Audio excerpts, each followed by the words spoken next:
이름으로 기도드리옵나이다. 아멘. 할렐루야. 자, 여러분, 오늘 행복이라는 주제로 마지막 설교를 진행하는데요. 그동안 제가 쭉 행복이라는 주제로 1월부터 시작하여 지금 2월까지 달려왔는데, 행복은 제가 뭐라고 말씀드렸어요? 성취되는 것, 얻는 것에서 행복을 찾으려고 하면 안 된다는 거예요. 결론은. 그러니까 우리는 행복의 기준을 무엇인가 얻는 것, 무엇인가를 성취하는 것이 행복이라고 생각해요. 그래서 제가 그런 아주 쉽게 예를 들었지만, 자전거를 사면 차를 갖고 있는 사람이 부러워집니다. 차를 사면 비행기를 타는 사람이 부러워지는 거예요. 그러니까 우리가 행복의 기준을 어떤 것을 얻거나 성취하는 것에서 누리려고 하면 영원히 행복할 수 없다는 것이죠. 그래서 제가 결혼을, 여러분, 내가 좋아하는 사람하고 결혼을 하는 것과 결혼을 해서 결혼 생활을 하며 사는 것은 다른 겁니다. 그렇죠? 이것이 정확하게 우리가 행복이라는 기준을 바라볼 수 있는 예시가 되는 것이죠. 그래서 그럼 행복은 뭐냐? 제가 그동안 쭉 말씀드려 왔지만, 행복이라는 건 뭡니까? 내 자신이 어떤 마음의 가짐을 갖고 사느냐가 중요하다는 겁니다. 그래서 여러분, 나는 행복한 사람이냐는 거예요. 여러분 행복하시죠? 여러분 행복자십니까? 내가 그렇게 믿고 살아가느냐가 중요하다는 겁니다. 그래서 이것은 무엇을 얻던지 얻지 못했던지가 중요하지 않습니다. 내가 행복한 사람이라고 생각한다면 그럼 그 사람은 행복한 존재가 되는 거예요. 그러므로 마음 먹기가 중요한 겁니다. 그래서 여러분들이 올 한 해 이렇게 시작을 하면서 제가 행복이라는 주제로 말씀을 함께 나눴는데요, 올 한 해 정말 우리 사랑하는 예수님만 구주교회 성도님들의 삶이 늘 행복한 삶이 되시기를 바랍니다. 지금 상황이 중요한 게 아닌 거예요. 내가 무엇이 있든지 없든지, 잃어버린 것도 있어요, 놓친 것도 있고, 그렇죠? 주중에도 우리 권사님 결국은 이제 너무 몸이 안 좋으셔서 따님네 집으로 가셨는데, 제 마음은 상당히 이제 무겁지만 어쩔 수 없는 거죠. 육신의 연로함이 오게 되니까.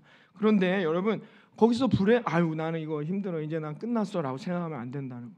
우리가 뭔가가 있고 없고로 행복을 따지는 것이 아니라 내 마음이 지금 행복하냐는 것이죠. 그래서 우리는 거기에 그리스도인이기 때문에 내 마음에 그럼 뭐가 있어야 돼요?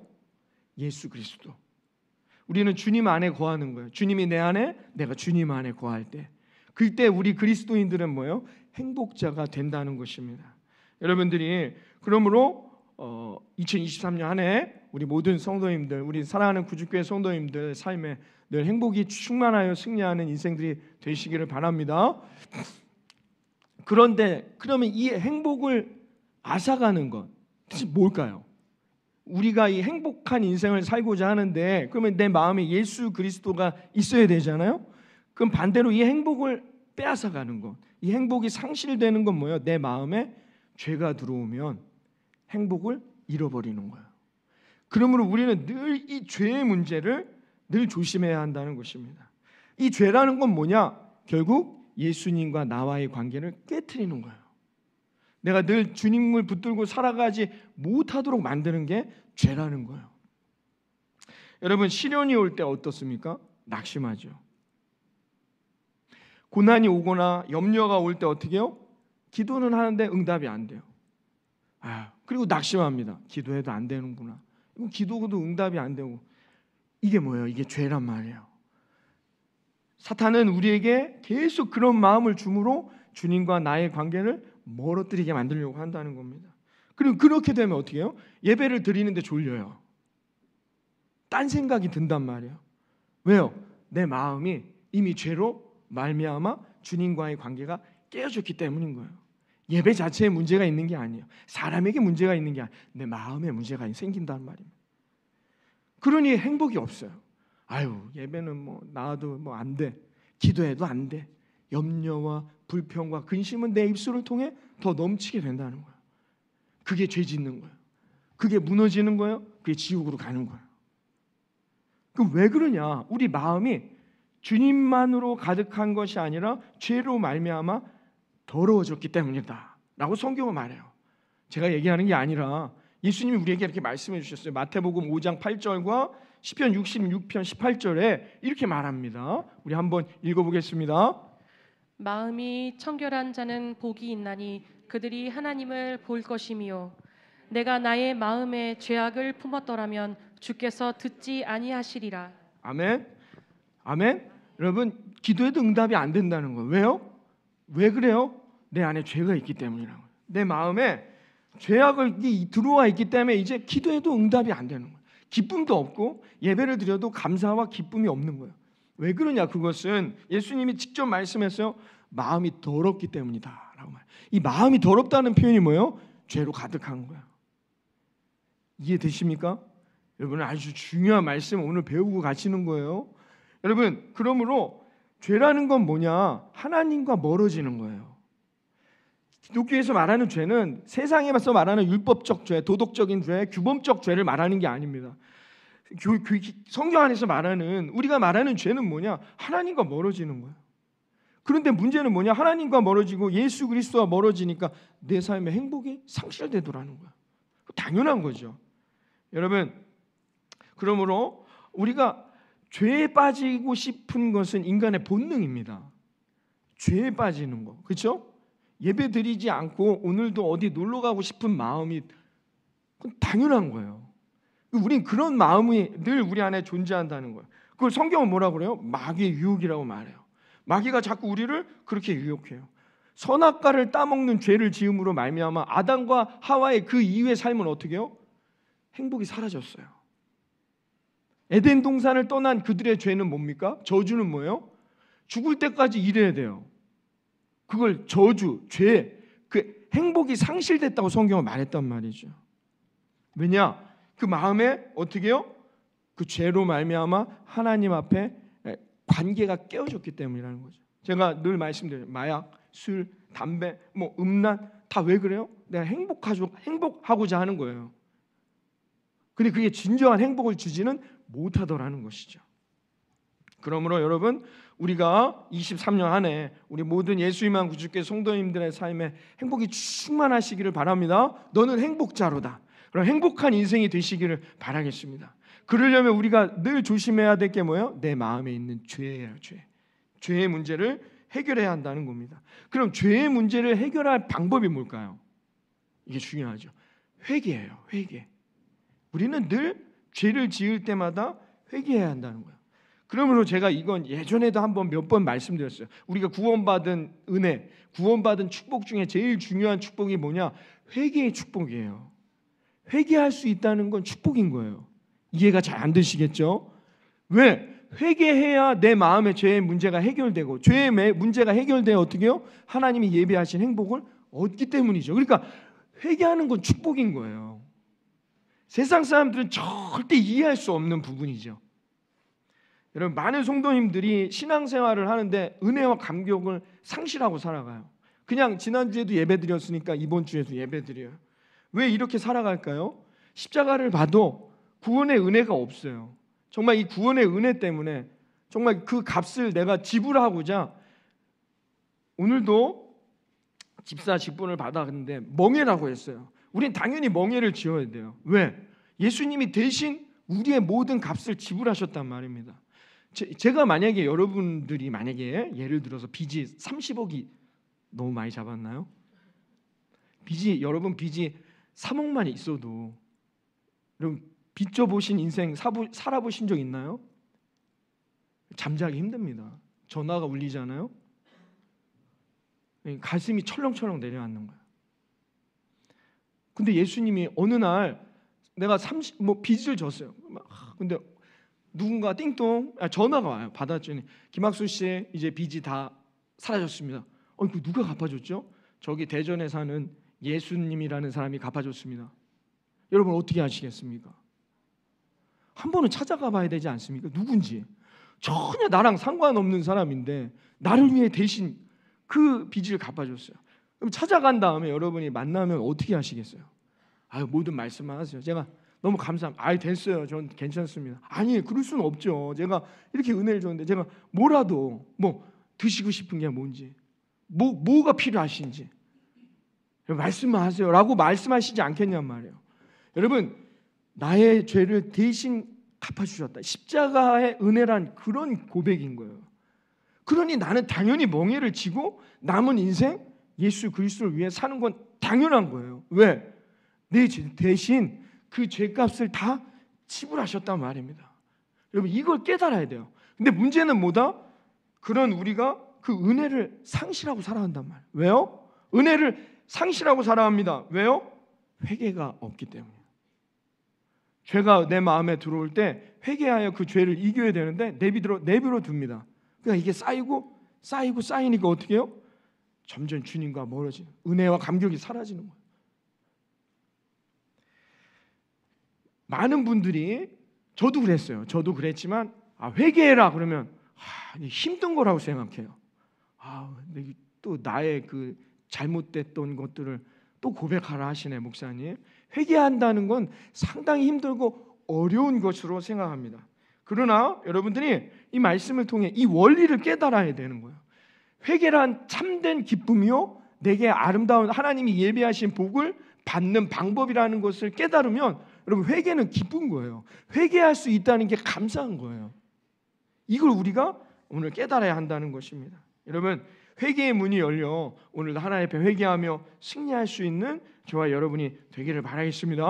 여러분, 이게 중요하다는 거예요. 어느 원로 목사님 평생 하나님을 섬기며 큰 죄 실수하거나 넘어진 적이 없어요. 여기 은퇴를 하셨는데 그만 이제 죽을 병에 걸리셔서 살도 많이 빠지시고, 그래서 하나님 앞에 기도하기 시작했어요. 근데 갑자기 하나님이 회개하라는 기도를 하라는 음성을 듣게 되는 거예요. 근데 뭐 크게 잘못한 것도 없는데, 그리고 은퇴까지 했는데도 하나님 이 길을 잘 걸어왔는데, 근데 하나님이 자꾸 그런 마음을 주시는 거예요. 그러니까 이 목사님이 그냥 하나님 용서하세요, 나의 죄를 용서하시고 나의 부족함을 용서해 주시고, 그렇게 기도하셨다는 거예요.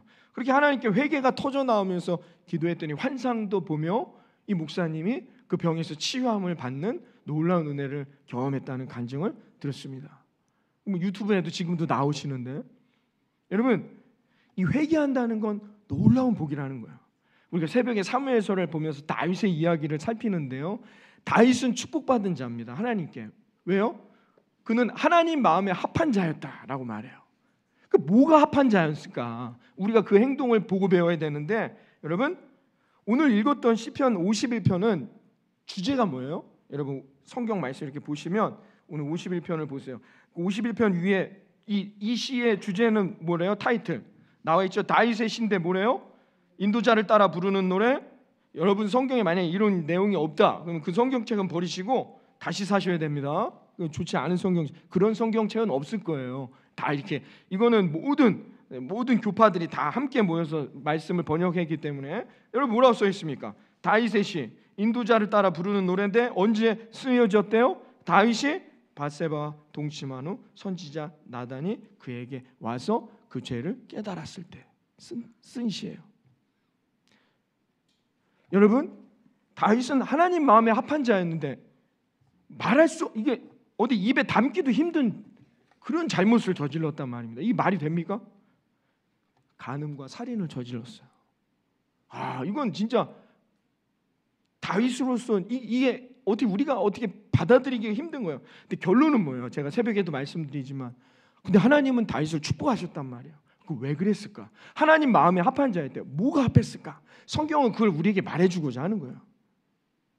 그게 뭐냐? 여러분은 다 아시는 내용이에요. 신하 우리아의 아내와 함께 잠을 잡니다. 이걸 덮기 위해서 이게 드러나면 왕이 얼마나 창피합니까? 그러니까 이걸 덮기 위해서 어떻게 해요? 이걸 은폐하려고 남편을 어떻게 해요? 잠깐 부릅니다. 그래서 같이 자게 해야죠. 왜? 임신을 해버렸어요. 이게 이제 그 남편과 이제 잤으니 그 다음엔 어떻게 해요? 전쟁터로 보내버리는 거예요. 그 사실을 아예 없애버리고자 했던, 이게 얼마나 악한 일입니까? 그렇죠? 역겨운 죄이죠. 이 엄청난 죄를 다윗이 저지르게 됐어요. 그렇죠? 근데 더 충격적인 건 뭐냐? 여러분, 우리가 이런 죄를 지으면 어디 잠이 옵니까? 태연하게 왕 노릇을 합니다. 신하들을 부르고 나라를 이제 정사를 돌보고 예배도 드리고 그러고 앉아 있어요. 이런 죄를 짓고도 다윗은 그렇게 앉아 있었단 말입니다. 그러니까 나단 선지자, 하나님이 나단 선지자를 보내 사무엘하 12장에 보면 나단 선지자가 오게 되죠. 그래서 나단 선지자가 이런 일이 있습니다. 왕이죠. 무슨 일인가? 신하들하고 다 있는데 가운데로 들어온 거예요. 나단 선지자가 지금 나라가 이런 일 때문에 시끄럽습니다. 무슨 일인데요? 했더니 어떤 부자가 있어요. 양도 많고 소도 많은 부자가 있는데 어떤 이 가난한 한 이 농부의 이 암양 한 마리를 빼앗았습니다.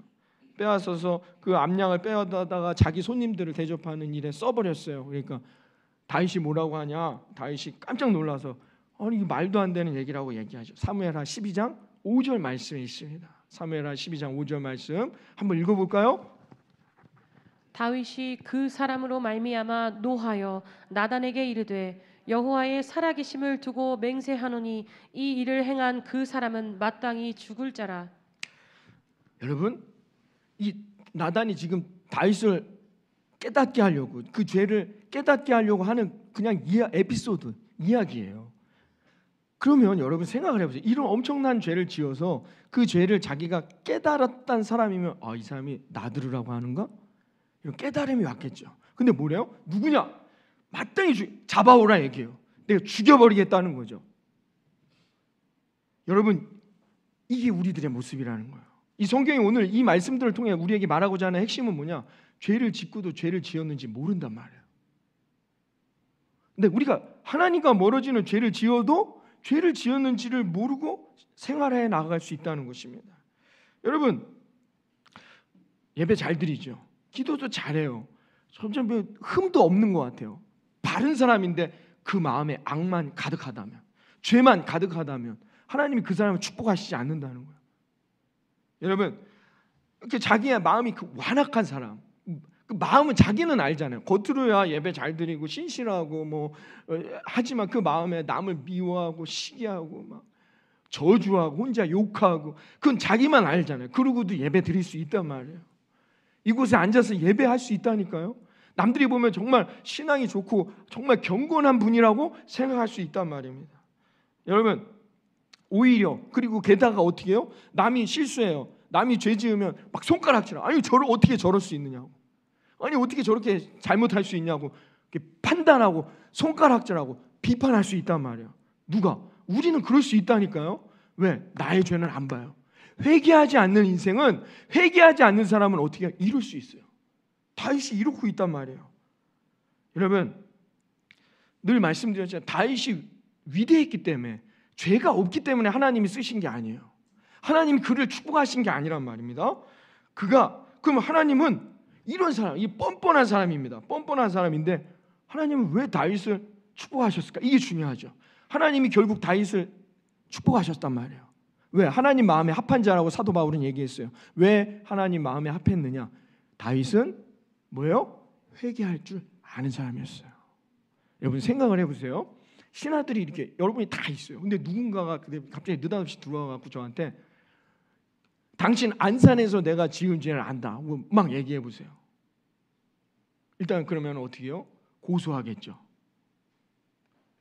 그랬단 말이에요. 근데 나단 선지자가 누구냐? 내가 누군지 당장 잡아라. 마땅히 내가 죽이겠다 했더니 나단 선지자가 말해, 당신입니다 그랬단 말이에요. 그가 너다라고 말했습니다. 그런데 다윗이요 어떻게 했냐? 그 자리에서 어떻게 했을까요? 무릎 꿇고 회개합니다. 내가 주께 범죄하였나이다. 이게 다윗이 축복받은 비결인 거예요. 뭐예요? 회개할 줄 아는 사람이었다. 자기의 죄, 그게 너입니다. 당신이요 라고 말할 때 그렇잖아요. 자기는 알 거 아닙니까? 하나님 앞에 그 자리에서 무릎을 꿇고 주께 범죄하였나이다 라고 솔직하게 인정했단 말이죠. 그게 그때 쓰여진 시편이 오늘 읽었던 이 시편 말씀이죠.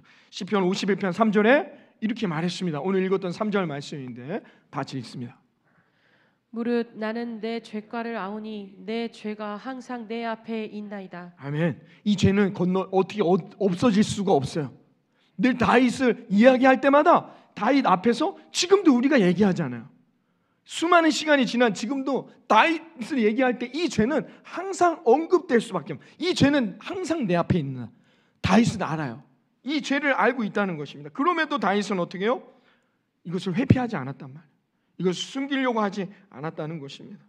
여러분, 다윗은 이렇게 자신의 죄를 고백하고 하나님 앞에 회개하였기 때문에 그는 행복자요 하나님의 예비된 복을 얻는 복된 인생이 되었음을 여러분 믿으시기를 바라겠습니다. 이렇게 하기 위해서는 어떻게 하느냐?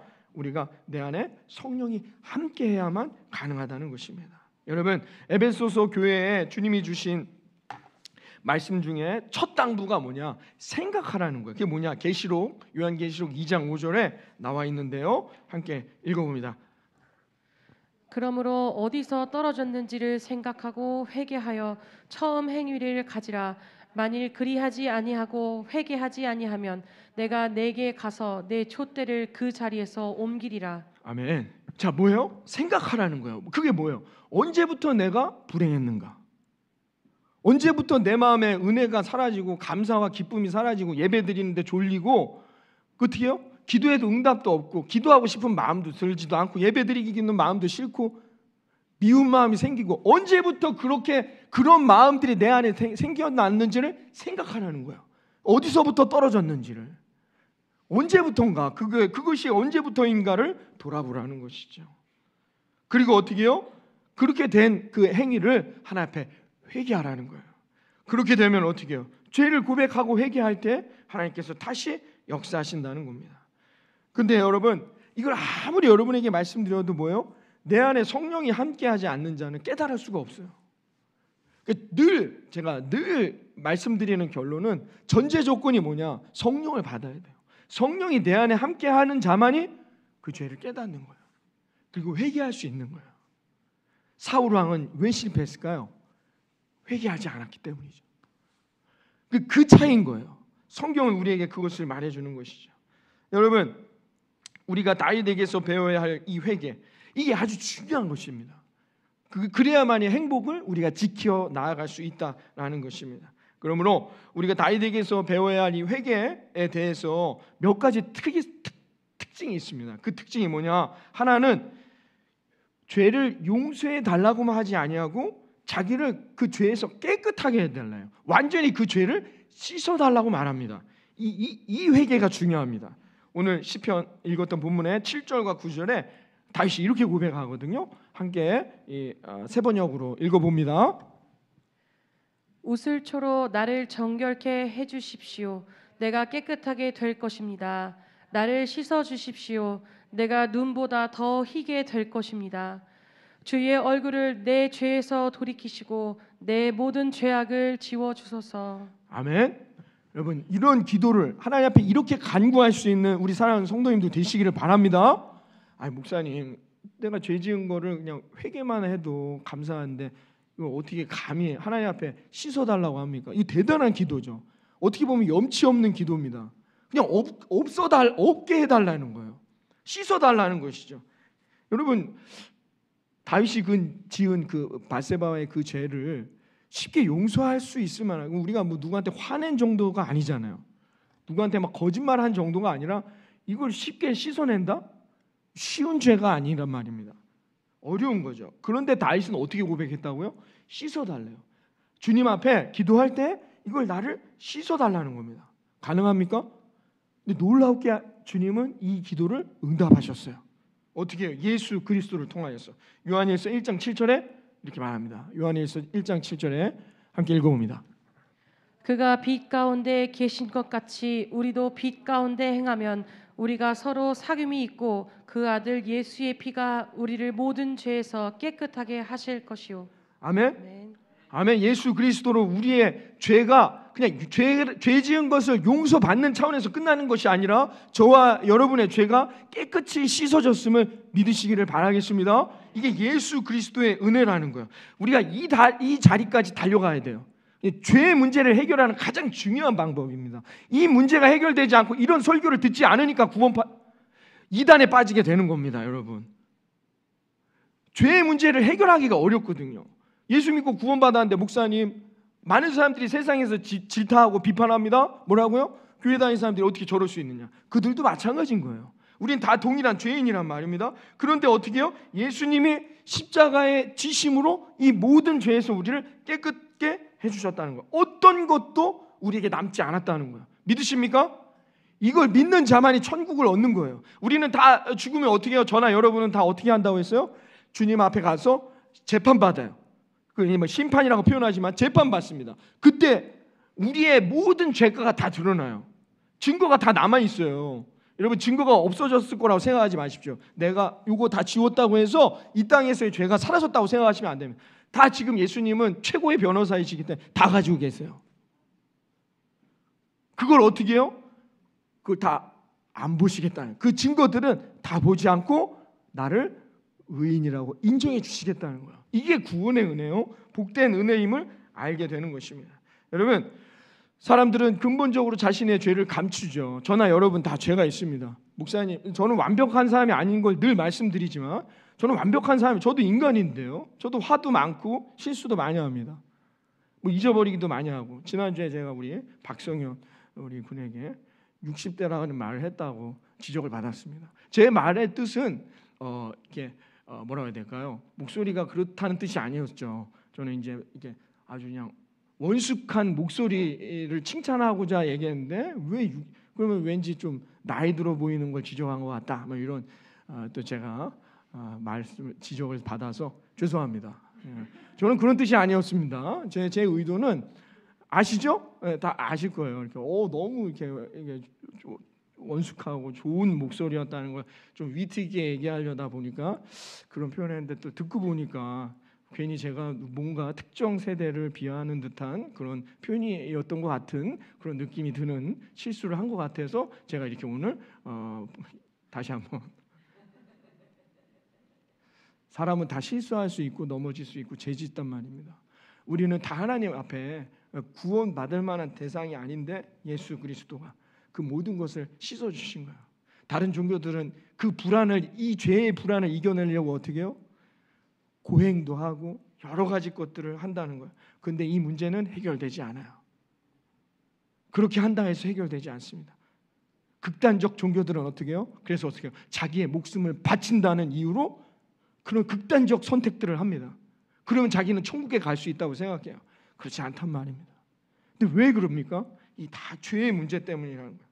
예수 그리스도를 믿음으로 말미암아 저와 여러분의 죄가 용서받은 것에서 끝나는 게 아니라 깨끗하게 씻어졌음을 여러분 믿고, 여러분 오늘도 그 구원의 은혜로 감사하며 기뻐하고 찬양하며 하나님의 은혜 가운데 살아갈 수 있는 복된 구원받은 하나님의 백성들이 되시기를 바랍니다. 이걸 깨달아야, 다윗은 이걸 깨달은 자였단 말이에요. 그래서 다윗은 감히 하나님 앞에 나를 오늘도 깨끗하게 해주세요 라고 기도할 수 있었어요. 그런데 하나님은 그 기도를 응답하시고 다윗을 축복하셨단 말입니다. 여러분, 요한일서 1장 9절에 또 이렇게 하나님이 말씀해 주셨습니다. 요한일서 1장 9절입니다. 다 같이 읽습니다. 만일 우리가 우리 죄를 자백하면 그는 미쁘시고 의로우사 우리 죄를 사하시며 우리를 모든 불의에서 깨끗하게 하실 것이요. 아멘. 여러분 믿으십니까? 여러분이 이런 회개의 기도를 통해 여러분 승리하시기를 바라겠습니다. 모든 게 깨끗해진다는. 또 하나 이 회개의 특징, 기도의 특징이 또 하나가 있는데 그건 뭐냐? 성령을 거두지 말아달라고 기도합니다. 이 기도가 되게 중요하죠. 11절에 보십시오. 11절에 오늘 본문에 11절에 이렇게 말하는데요. 세 번역으로 있습니다. 주님 앞에서 나를 쫓아내지 마시며 주님의 성령을 나에게서 거두어 가지 말아 주십시오. 아멘. 여러분도 이렇게 기도하시기를 바랍니다. 첫 번째는 뭐예요? 회개의 기도를, 하나님 나의 죄를 용서해 주세요라고 기도할 때 나를 깨끗하게, 내 죄를. 두 번째는 성령이 내 안에 머물도록. 오늘도 성령의 인도함을 따라 여러분 살아갈 수 있기를 바라겠습니다. 여러분, 왜냐하면 다윗이 자기가 이걸 해결해 보려고 노력하죠. 이 죄의 문제를 해결해 보려고 별의별 걸 기도도 하고 금식도 하고 별의별 걸 다 하지만 안 돼요. 성령이 내 안에 함께 하시고 하나님이 인도하시지 않으면 안 된다는 것을 다윗이 깨닫습니다. 자기 아들이 죽죠. 그 죄, 그 하나님의 징벌을 받고서도 그때 깨닫는 거야. 이게 내가 뭔가를 한다고 해서 되는 게 아니구나. 내 안에 뭐예요? 성령이 함께 해야 되는 거야. 오늘 다윗이 이렇게 고백하지 않습니까? 성령을 나에게서 거두지 말아 주옵소서. 성령이 나와 함께해야 한다는 것입니다. 이게 얼마나 놀라운 축복인지를 모른다는 것이죠. 이것을 깨닫는 자는 8절에 뭐래요? 8절에 기쁨과 즐거움의 소리를 주님 들려주옵소서 이렇게 말하게 된다는 것입니다. 여러분, 다윗은 자기가 뭔가를 노력하려고 했는데 아무리 열심히 하고 노력을 해도 안 되는 걸 깨달았어요. 12절에 이렇게 고백합니다. 12절 말씀 우리 한번 읽어봅니다. 12절. 주님께서 베푸시는 구원의 기쁨을 내게 회복시켜 주시고 내가 지탱할 수 있도록 내게 자발적인 마음을 주십시오. 아멘. 마음이 중요하다는 거예요. 내가 아무리 해봤는데 내가 구원의 기쁨을 회복할 수 있도록 별거 막 기도도 하고 뭐도 하고 다 해봤는데 환경을 바꾸고 다른 곳도 가보고 별걸 다 해봤는데 이 문제가 해결되지 않더라는 거예요. 왜? 깨달아요. 아, 내 마음이 중요하구나. 내 마음에 성령이 없으면 이게 가능하지 않은 일이라는 것을 깨닫게 되고 어떻게 해요? 내 마음에 성령을 달라는 거예요. 이게 다윗이 축복받은 비결이라는 거예요. 여러분들이 늘 하나님과 함께 동행하심으로 하나님의 은혜로 승리하는 저와 여러분이 되기를 바라겠습니다. 어떻게 해야 된다? 내 마음에 성령이 임해야 돼요. 10절을 계속 읽어봅니다. 아 하나님 내 속에 깨끗한 마음을 창조하여 주시고 내 속을 견고한 심령으로 새롭게 하여 주십시오. 아멘. 여러분 이게 진정한 구원의 기쁨, 회복의 기쁨, 아름다운 행복을 누리는 이 행복을 빼앗기지 않는 그런 방법이라는 것입니다. 여러분이 우리 안에 죄가 들어올 때 이 죄의 문제를 어떻게 한다? 하나님 앞에 회개하는 거예요. 그냥 용서만 구하지 마시고 나는 여기서 깨끗해졌다. 여러분 선포하시고 하나님 앞에 기쁨으로 나아가. 그 다음에는 어떻게 해요? 하나님이 내 마음을 이제 주관하셔서 내 마음에 성령이여 함께하여 주시옵소서. 여러분 이렇게 기도하며 나아갈 때마다 하나님의 함께하심으로 다윗과 같이 결국은 승리의 면류관. 다윗은 승리하잖아요. 다윗을 공격한 사람들 다 어떻게 됩니까? 다 실패하는 거예요. 왜? 하나님이 선택하셨어요. 그 선택된 다윗처럼 여러분 행복자가 되어 승리하는 저와 여러분이 되기를 바라겠습니다. 그러니까 죄의 문제를 해결하는 방법은 우리의 노력으로는 안 돼요. 내가 아무리 노력한다고 되는 게 아니에요. 어떤 사람이 이 죄의 문제를 해결해요? 하나님과 가까운 사람.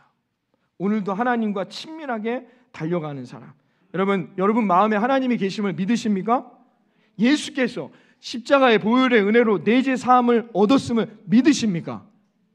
이 믿음을 갖고 있는 사람만이 경험할 수 있는 복된 열매가 된다는 것입니다. 그때부터 이것을 깨닫고 이 마음을 갖는 순간부터 여러분의 삶엔 놀라운 하나님의 계획들이 응답되고 승리하게 될 거라 믿습니다. 이 마음을 놓쳐선 그때마다 우리는 넘어지는 거예요. 베드로를 보세요. 예수님만을 바라보며 무리를 걸으니까 어떻게 해요? 무리를 걸어요. 그러다 옆에 크게 이는 파도를 보니까 어떻게 해요? 물속에 빠진단 말이에요. 왜? 주님을 바라보고 가야죠. 근데 그 마음에 다른 문제들을 바라보니까 그 마음에 어떻게 해요? 물속에 빠지는 염려와 고통을 당한단 말이에요. 우리는 오늘도 이 마음에 주님 내 마음에 정결한 마음을 허락하소서. 주님 오늘도 나와 함께 하소서. 심령 견고한 심령으로 오늘도 새롭게 일어나게 하여 주시옵소서. 이런 믿음의 고백으로 우리 사랑하는 성도님들 이 한 주간도 이 거친 세상 가운데 흔들리는 지진과 같은 이 흔들리는 세상의 터전 위에서 여러분 견고한 마음으로 승리하고 돌아오는 우리 모든 성도님들 되시기를